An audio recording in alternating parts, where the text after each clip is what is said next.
Here we go. I've watched Labyrinth and I thought I would give myself the after action review on that and how it went. I'm propped up against my wall with an ice pack and feeling barfy still, and isn't that fun? Welcome to my channel. I think I'll complain the first few minutes. I can't help it. I'm sitting here and I'm trying to, I need to be productive and do something, and I couldn't quite clear my mind. I had, particular music on and that wasn't doing it, and I put Last Man Standing on first and that wasn't doing it, and okay, well, I'll try some of the, the brainwave music that I should be putting on, and that did not fly, man. My body's just too activated. It's too much. And it may be that, the old girl's trying to say, would you please take a moment and relax? However, I feel pretty okay with proceeding on right at this moment because I want to get this out, and actually, yes, thank you, gives my shoulder an opportunity to be heard and be understood out here a little bit more in magical land. And it also helps to distract me from the intense pain, etc. Clearing out. Well, previous video about Labyrinth, the movie with David Bowie, his music and Jim Henson's puppetry, amazing stuff, made in 1986, and amazing movie. Well, I hadn't seen it for so many years, and didn't really remember it from when my kids watched it. They didn't really take to it and watched it a million times like some of the other things that they had, so I really didn't remember what it was about, and I just had to laugh, at synchronicity, spirit, angel guides, mentors, teachers, elders, ancient wisdom, ancestors, whomever, whatever that source of energy is, it has a great sense of humor, or I have a great sense of humor that they can speak to me through that. I'm not sure which one it is. I just found it so ironic that detoxing, not feeling so, and hey, what about Watch Labyrinth? Okay. And I got started watching it. I made the first video about, what was going on, etc. And this is the after action review of that. It gets rave reviews, it gets top billing, it's absolutely delightful, and it's nothing but a series of metaphors, allegories, simile, whatever word you use, synchronicity, funny ha-has from the universe, just in that flow. The people who made that were brilliant. They were very creative and amazing people with talent over the top, and I haven't watched it, as I said, in so many years. And the very first thing that I pulled into was Sarah is the name of the young woman who's she's trying to make her way through the labyrinth, and David Bowie is the Goblin King, and it's all the puppetry and mastery of Jim Henson's Muppet Show gone completely wild in a brand new way, and it's absolutely stunning, gorgeous, etc. Combine that with David Bowie's music. Well, it starts out with a wicked stepmother experience with our heroine there, and she's got her big sloppy mopey dog, etc. And she's late getting home, and she has to babysit her brother, who's named Toby, and it's not fair because she's older. She's probably at least 13, 14, 15 years old maybe, and baby. So it sets it up that there's a wicked stepmother, and her dad, is married there, and they obviously had a baby, and now she's in charge of babysitting. And she's going through all those human emotions of, I don't want to be responsible. She's been practicing reading from a playbook, one would presume, of Labyrinth. I have no idea if that's a real story or not, or a real play. It was definitely a real script for this movie that Jim Henson and David Bowie, I believe it was both of them, wrote that together. Amazing stuff. And she's practicing and then realizes, oh, I got to get home, and gets reamed by the mom, the stepmom. And she's so frustrated. She's frustrated because they're going out to dinner, out to whatever, and we'll be back around midnight. And she's losing her mind with, I don't want to be responsible for this kid. All he does is, scream, and what do you want? What do you want? What do you want? And so she starts reciting the lines, and she gets hung up while she's practicing out in the field in the very beginning of the movie. And then she gets hung up again. And the little goblins are all sitting around going, say it, how difficult can it be? My God, say it. And they're chanting, and she's right there at the precipice of, do I break bad? And just, and really gives up and just says, I really wish that, you were taken away, kidnapped, whatever she said, I don't remember. And suddenly, Toby's gone. And next thing you know, the Goblin King comes in and he's got this orb in his hands and he's just magically using it. And it goes through the whole story. I won't bother to give blow-by-blow detail of it because, that it's a mysterious movie with lots of message if you care to watch it. And it's fascinating to me how much I picked up and noticed at the age that I am now versus when I saw it for the first time.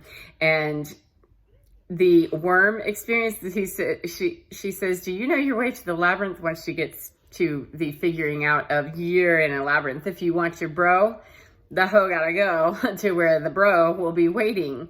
And of course, the Goblin King is pretty sure that, yes, she's not going to make it. I got me a baby and you gave it. You wanted me to take it away, so I did. And I'll let you have this wonderful, delightful little orb of, if you'll just let me have this one, thanks. And she hasn't picked up yet that I keep forgetting that one line back there in that play, my book, her script. I keep forgetting that one line. She hasn't remembered it yet, and so she isn't quite able to say with any real conviction. She just knows, I can't let you take the baby. At a minimum, maybe she's self-preservation and like, I think I'm going to get into trouble if I lost the baby. I'm going to have a hard time explaining that the Goblin King came and got him and spirited him away to Goblinville.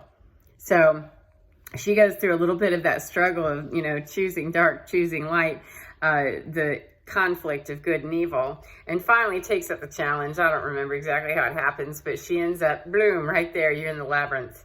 And one of the very first things is the worm, and which is what I remembered the most of from college when I watched it, that she says, do you know how to get out of this labyrinth? And he says, oh no, not me, miss. I'm just a worm.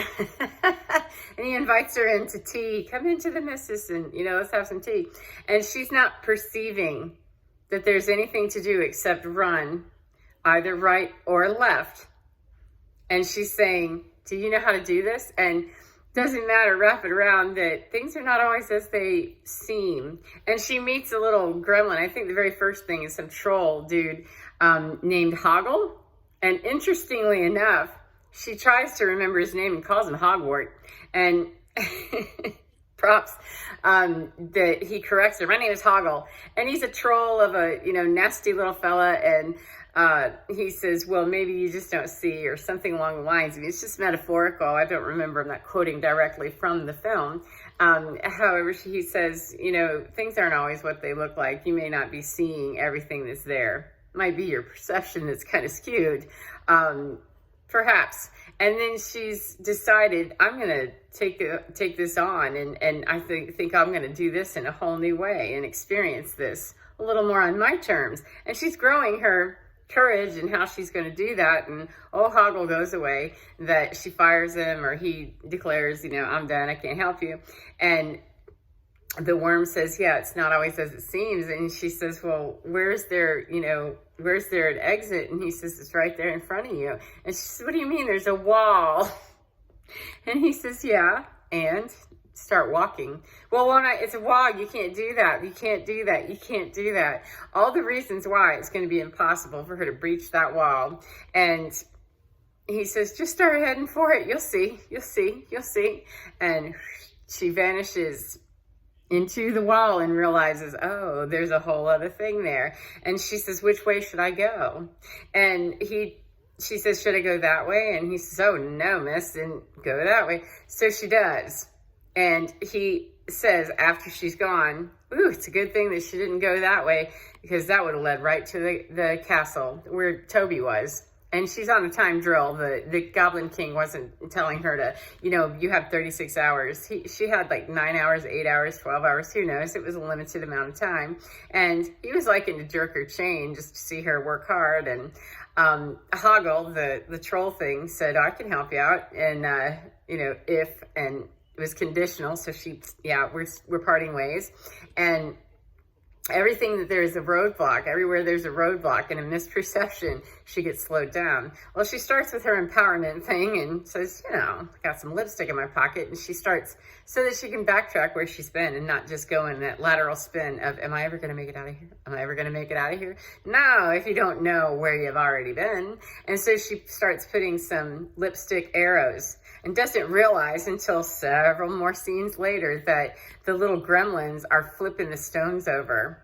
And she realizes, that's not fair. And she must have had a Nancy Kerrigan moment, I mean, for the first 25 minutes of the movie. That's not fair. That's not fair. Which I had to laugh and find that hilarious, because I can't tell you how many times I've been having my little temper tantrums over the last few years. My lifetime in general, however, the last 3 years have been pretty, you know, interesting and in my face with, that isn't fair. That's so unjust. And it doesn't matter that I'm a grown-up lady and, you know, what have you. It's still a temper tantrum for me. And my experience of it is, that's unjust. That's not cool. And it's more grown-up sounding. However, the bottom line is I'm saying it isn't fair. It is not right. It's not just. And it's not fair. Even in my most grown-up understanding of that, injustice is injustice. It is not fair. However, it's the tone and how long you're going to ride on that one. All the way up to the air for the message to get through to me that the worm or the troll, whatever, the different entities she's reaching out to and looking to for help and saying, indeed, it's not fair. Welcome to the game, the labyrinth. It's not fair. And what are you going to do? So each time she's battling that little demon of, you're not playing by the rules. That's not cool. She's rejiggering, refiguring, reschooling, retooling, and she's revising her plan and revising her mission brief about, I gotta get Toby. And that mission brief is, the goal is gotta rescue my brother that I've tossed off to the Goblin King. Whoops, I didn't mean to do that. Be careful what you affirm and ask for. And the mission brief did not include the how-tos for her. She had to go on the fly and a little more MacGyver about it, because her SEAL team, none of those little peeps and trolls and energies that were showing up were working her side necessarily. And there was obviously an overwhelming force of evil that was trying to do her in. It was undermining and subverting everything that she did, deliberately trying. It's not fair. It wasn't. And the dude didn't care. I mean, the Goblin King was pretty clear. If I'm ready to abduct your brother, I'm not going to play fair. Duh. Welcome to the labyrinth. You know, isn't that kind of set up in the rules of labyrinth ops? If I steal your baby brother, it's going to be set up to not be fair. And why would you expect anything different? Go at it with the right equation there, Sarah, because you're coming at it expecting something from this Goblin King that's clearly not what I'm about. What did you expect? It's not fair. So she struggles with it, and she meets doorknobs or door knockers rather to doors, and one's got his little hangy thingy in his mouth, the other one doesn't. One's deaf, and the one with the thing in his mouth. She pops it out and then realizes, oh, you're telling me what I need to know, and I got to shove this little the ring thing back in your mouth in order to knock on the door. And so she's learning, she's skilling and grilling, and she's really learning and perfecting her game and perfecting her skill of, oh, I need to go more strategic with this and not trust anybody. She was blindly trusting every entity that she came up to see. And there was one always tells the truth and the always tells a lie. They were weird. Like, they reminded me of the cards from Alice in Wonderland. There was upside down on both, like feet and head on both or something. They were weird, odd looking. And which way should I go? Or what should I do? Whatever. And she's blindly trusting. And then she figures out that was her first puzzle that she solved, was to ask, if I were to ask him, would he say that it's that way to the castle? And the little thingy is stumped, and he questions her, he drills her out with, whatever the answer was. And then she says, well, he says, but you don't know if that's the truth. And she puzzles it out and says, yeah, but I do, because I'm smarter than you.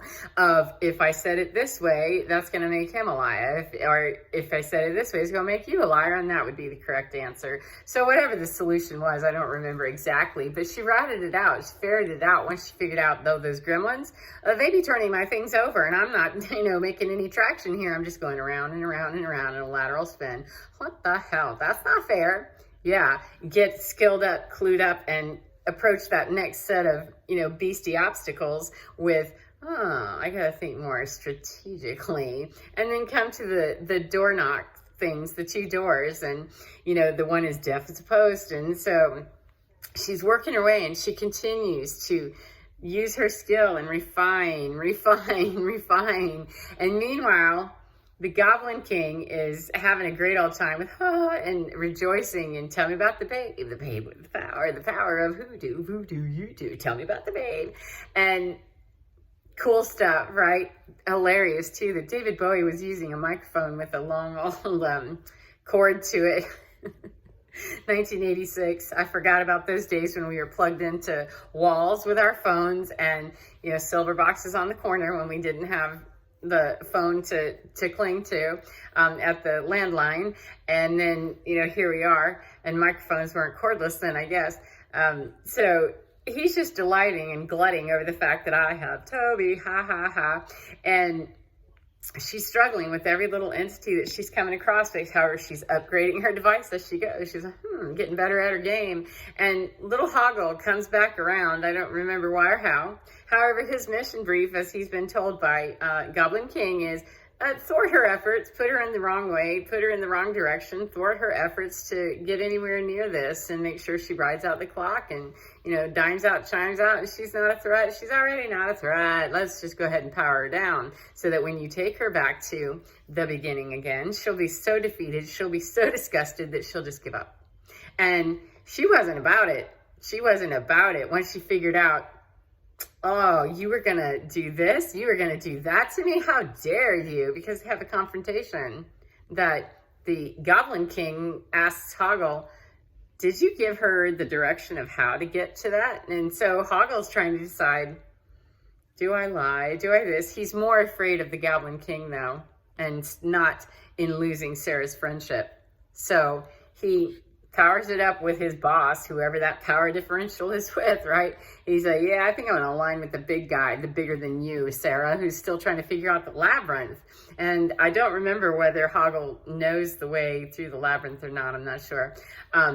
However, King leaves and Hoggle's there, and she's trading a bracelet of hers, and he says, what is this? And it's plastic. And then the king makes fun of Hoggle for taking a plastic trinket that you don't have the sense to know, you dumb whatever troll thing, to take a piece of junk jewelry. And they have some struggles. Sarah and Hoggle have some struggles throughout until he finally understands. She tells him, you're my friend.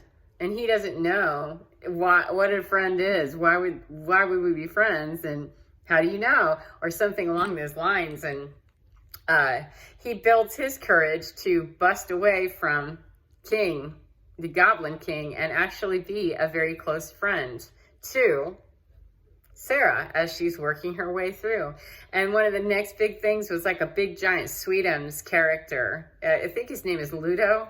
He's like this big, and he's got the 2 snagglepuss teeth, and he's hanging upside down with these terrible beastie things that are beating him and biting him with these like sticks that have biting heads on him. And she just can't stand it. And she says, if only I had something to throw towards that. And suddenly rocks start filing in. Oh, okay. And she bonks these things on the head. And she goes over to Ludo and says, I'll try to help you. And he's just carrying on. And she says, is that any way to treat someone who's trying to help you? Huh? Because he's not used to it, much like Hoggle. He's not used to people being nice to him. And it's a labyrinth where we're set up for failure here, man. We're set up to not have a very good experience in Muppet understanding. We really would rather, but we don't know anything about that yet. We'll let Sarah come in and get this thing legit. She lets him down, and he says, Sarah, friend? And she said, yeah, I'm your friend. And meanwhile, Hoggle comes back in, and then there, somewhere towards the end, middle, I don't know, there's a fox. I don't remember how he came into it. But she goes through all these different iterations of meeting some of those challenges on her own and rethinking how she's going to address the next puzzle, with or without the help, or I can't rely on him. And when she finds out that Hoggle's betrayed her again or whatever, then she's hurt. And old Hoggle says, well, she'll never forgive me. She'll never forgive me. And ultimately, when they finally get back together and he says, I don't care if you forgive me. I don't question what I did. I would do it again. And she says, Hoggle, I forgive you. You're my friend. And he's puzzled, but what do you mean? It is just an absolutely gorgeous representation that here she's got these band of little, lost souls and goofy brothers and sisters that we're all weird, right? I think they're all male, actually. The energies are all male, which reminds me of the female energy. Somewhere along the way, one of the distractions is Hoggle's been given this egg or gift or something, I'm not sure, to give to her, and it's from the Goblin King, and the Goblin King says, you're going to give that to her, or you're going to go to that stinky swamp, whatever it is that he's in charge of managing, and if you fall into it, then you smell horrible for all of eternity. And he's deathly afraid of it, so he ends up giving her that. That's what he doesn't regret, is giving her that, and she falls dumb asleep, because right before that, or right after she got the gift, she comes across this old lady type character that's got a huge thing like everywhere. She's like this giant flea market on her back with all this weird stuff that's sticking out, pack rat on troll feet. And she's trying to remember. She says, I can't quite remember what I was doing. She's fallen asleep from this gift, right? She can't quite remember. I thought I was, wait a minute, I had to do something. And this old hag type gives her teddy bear. Here's Sir Lancelot. You want that? And it hooks her back into, oh yeah, that's right. And she magically appears in her own bedroom and starts refamiliarizing herself with, oh, these are the stuffed animals. That's right. And yet I thought I was supposed to be doing something, rescuing my brother. And that old hag thing is like, oh, wait a minute. Well, you have Sir Lancelot. Let's make sure you get here. And she turns her into this walking flea market just like her. Nothing like having some old baggage start piling up on you. That, oh, we cleared out the clutter-butter and we're going to reinstate it with old paradigm, old belief. And finally, she just remembers, she says, hold on. And because she's left her script, the book, whatever it is, Labyrinth, in a place where she can see it and recall it, she says, oh, yes, and tells the old hag energy, I have other stuff to do, and I don't want to bring all this, and she shakes it off, and suddenly the illusion is completely gone, and she's back in the labyrinth, and oh, yeah, and she hooks back up with her friends, who then spend the rest of the movie working it out that they each come to the aid of the other and show and demonstrate their strength, their courage, their tenacity, and their loyalty and commitment to being a good friend to her and allowing her to be a good friend to them each. Because they met at that time when Hoggle's at his most undivine and Ludo is at his most undivine, and whatever the fox's character, I don't remember how they came across each other, but he might have been at his least divine. And they work out their plan kind of on the fly. However, the commitment is do or die, man. We're in, we're a team, and we got to get to the end. And Hoggle gives up on the idea of causing her injury, causing her harm, because he really doesn't want to make that trade. He didn't. He said, that's not nice. You shouldn't do that to that little girl. That's not fair. And how can he do much of anything if he's still being condemned to the swamp of stinky, stunchy, whatever forever? Then he was afraid of the Goblin King, and the Goblin King was totally digging it, because you don't have to work too hard when you're a dictator and you're believable. And Hoggle hadn't been introduced to, oh, I know what it is to be a friend. I know how it is to have one. And now I'm going to learn how to be one, because I don't like that inconsistency and that incongruence and the disharmony of someone is really taking me in as their friend. And I'm going to return the favor with, yeah, sell you down the river. So he struggles with it. And in the long run, in the end, they get through all these terrible things. And the Goblin King comes and confronts her a couple of times, like, you sure about that? You sure about that? And puts some more garbage in her way. As closer and closer she got to that vulnerable spot, the castle where her baby brother is. She got a lot riding on the line. The closer and closer she got, the more aggressive, nasty, and he got, and the more he was in his game of, yeah, okay, I'll send this instead. I mean, these horrible things, right? And in the end, there was a final battle of, here's the good and the bad, the good and the evil, the dichotomy of working for the light side, working for the dark side. Which way is it going to go? Do you slide and glide or hide? And neither. They all power up, ante up, and take out in like a jousting session. The fox, pretty sure, totally bosses up and then walks and bumps his head on something and is knocked down and is shamed, embarrassed. Like, I just was very chivalrous and I walked into a tree. How embarrassing.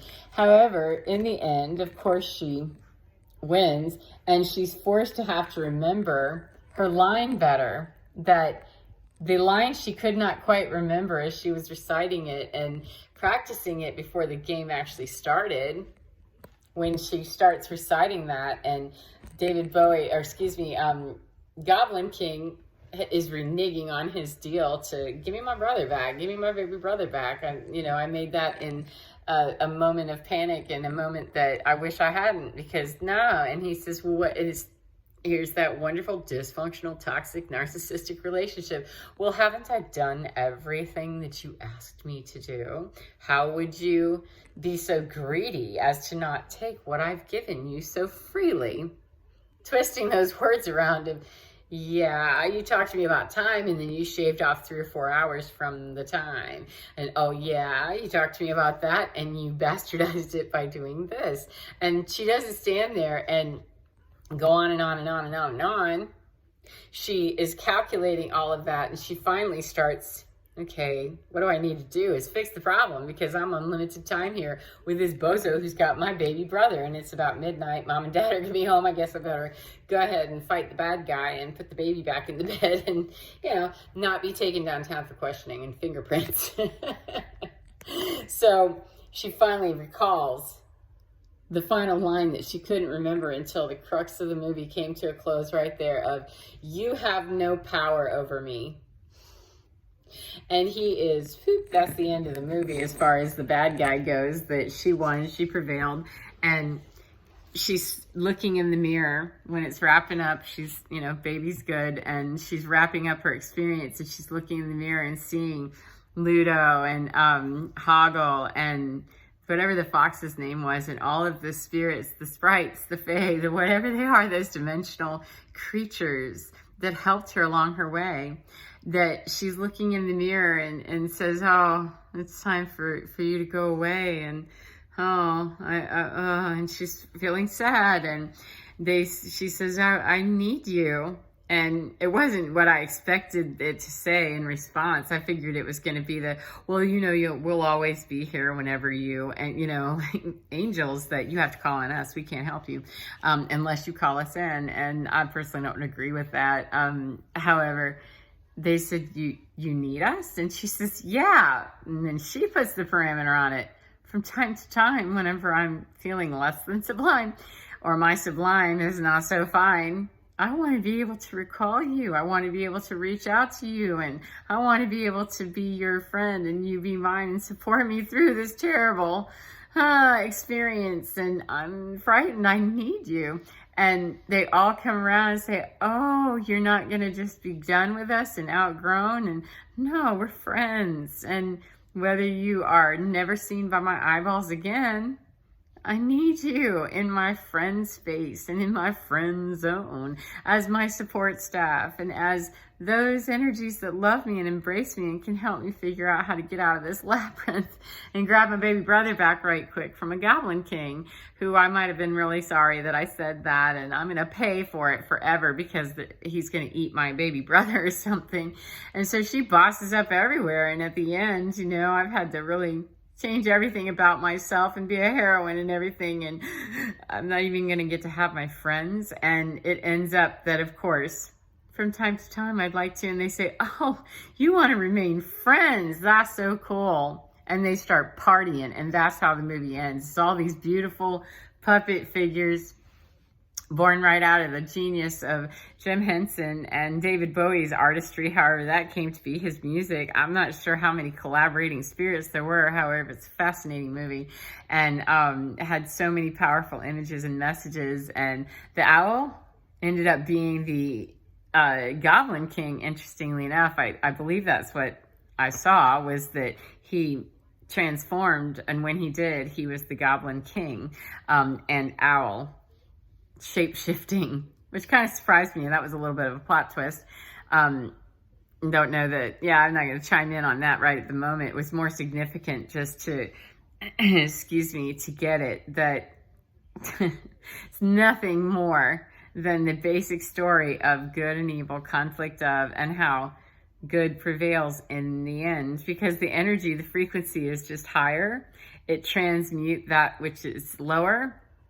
And once she claimed and said, yeah, you have no power over me, he was suddenly just extinguished for the most part. And she partied with her friends, knowing that, oh, I've made sure that Toby's back home, and I'm probably going to have a fresh perspective on what I think of my job as babysitter. Life-changing, right? I guess if you're hanging out in a labyrinth with cool friends that Jim Henson helped bring and birth, then, you know, hey, that sounds like a rockin' place. I'd like to be there. I'd like my friendship list to include Ludo and, you know, Hoggle and whatever the dude, the fox dude was. And not so much that old hag carrying around her entire flea market on her back and encouraging me to, yeah, why don't you grab that? Oh, you're going to want that? Yeah, you're going to need that. And if that couldn't be more representative of what is going on in my personal life with, oh, unload, unload, unload. And it's not just a matter of unload the physical stuff. I have to unload the baggage, not get hung up with my shoulder hurts. And it does. It hurts. The old baggage, however, would be to moan for a long time, which I have to moan for however long I need to moan, and get stuck there and not realize that, oh, things aren't always as they seem, and I need to rejigger, refigure, reschool, and retool, and then get cool about how shall I use what I do have, the resources I do have, and switch up my strategy, figure this puzzle out, because the end game is more important to me. The goal of, I got to make my mistake right about how I was okay with my brother just being sold to a not so much of a mythical thing whenever, oh, I didn't realize that you were real. And it became real in a second whenever baby's gone. What are you going to do? So she gets to keep her collective of support and friendship, etc., whether they were actually visible to her eyeballs every single day, all the time, or not. She maintains that friendship, and you hear it all throughout the movie. Ludo friend, and so-and-so friends, and she's super dedicated. Yeah, I treat my friends like this. How do you treat your friends? Well, Hoggle needs a minute. Yeah, not so well. And then he chooses, because she says, I forgive you, Hoggle. And she genuinely means it. And he's flabbergasted. He's just kind of like, and knows that feels so good. That is just such a cool thing that she loves me anyway, even though I chose terribly and I sold her down the river. Well, imagine what Toby might have to say if he knew what a wild ride he took. He'd probably be willing if he was one of those little indigo children or rainbow children or a high sensitive and intuitive, an ESP person, a channeler, an energy worker of some kind, a light worker. Careful how you use those terms. Labeling, right? Labeling. Got to be careful about those labels. So doesn't matter. I draw it to a close with that thank you so much to Divinity for bringing that to me at a time when my baggage could collect pretty quickly into not just one flea market. We'll take a bazaar and all kinds of bazaar, and don't bring that into the temple, please. Do not disrespect the temple by bringing that bazaar, that flea market junk. And that means not resting too long with that old paradigm about why this hurts and how, and I don't wanna. And it's not fair. It's not fair. Technically, I have an injury that it wasn't my fault, and it was a traumatic one, and there's somebody to blame. There's somebody to finger. There's someone accountable. There's a number of, people that are accountable for that. However, do I want to sit and toil just in that spot, or do I want to go a little bit more 5D friendly and ascension friendly with how do I release the pain of it and getting locked into it and not need to have healing? It must have complete and total pain-free now, that yes, of course I wish to be pain-free. And I also know if we're going to play Labyrinth and at this level of play, then I have to know and understand that I'm clearing out garbage for decades, literally physically moving stuff that's going to aggravate my biology and my physiology just a little bit. ANP is going to be a D- one day at about this time when, however, human psychology is getting an A+ every time I'm able to choose. How shall I empower myself in this moment so that I'm grabbing a hold of it, claiming it, owning it, and then moving it out with, what do we do with that? Well, she decided to reschool, retool, refigure, rejigger, and redo her plan, refine, and change her strategy. What you're doing is not working. If you want to waste time not making it to anywhere near the castle and your brother's a goner, then keep on doing it that way. Even though it's not fair, have the temper tantrum, have the experience, and then move it on out of here. You more dedicated to the mission objective or the way that it gets done? Sorry. Getting my little reminders of, it might be time to close that down because that's some email I need to be checking out. It's the second time now that I'm pretty sure Divinity's saying, you need to shut that down and go take care of that business right now. So thank you so much, Divinity. Thank you to thee. Thank you to me. Thank you to the Trinity of Synergy and the Trinergy created when I'm able to hook into my Ludo and my Hoggle and understand that those energies, they are not impure. Hoggle was impure. He was relegated to 3-day and in fantasy world, and he was still choosing kind of badly. And realm of spirit, angelic or otherwise, pure love frequency doesn't choose badly. There's no such thing. So it's more reliable. It's true north and never fails me. What fails is my ability to hear that. It can get cluttered in my butt. So thank you so much. And I look forward to continuing on and motoring on with my plan of, okay, I'm not really sure how to go this way, but I start walking and magically, and what appeared to be an obstacle releases itself and I'm able to gain entry, and I don't have to listen to anybody that's telling me, it's a good thing she didn't go that way. That would have led right to the castle. I don't know that the worm was intentionally trying to put her off in the wrong direction. I think he had a different perspective because the castle was a scary place to him, and so he was trying to lead her away from it, and she was actually looking to go into the fire. So take all that and image it out and do the imagery, the simile, the analogy, metaphor, whatever it is, and take the beauty of that and say, dung beetle, believe I'll go ahead and be a little larva, a pupa, and a bunch of doo-doo, and I believe I'll be a scarab before it's all over with. I liked it. I loved it. It was awesome. So now I'm going back to my last man standing and gonna take some more Tylenol and go to sleep, because wow, that's a lot to process and a whole lot of gloriosity going on that I'm not gonna mess with that. That's magic, and I respect it. And thank you so much to Divinity for bringing it to me, and thank you for joining me here, and hope you're able to retain something for you, then drop some fear. That's all it is retraining my mind from that awful bad baggage of, I have so much to be afraid of. Well, what do I have to not be afraid of? And I have an email that clearly I'm trying to avoid some more, so I'm gonna boss up on it and go, Okay, got to go deal with that dispute some more, and it hurts, and it's not fair.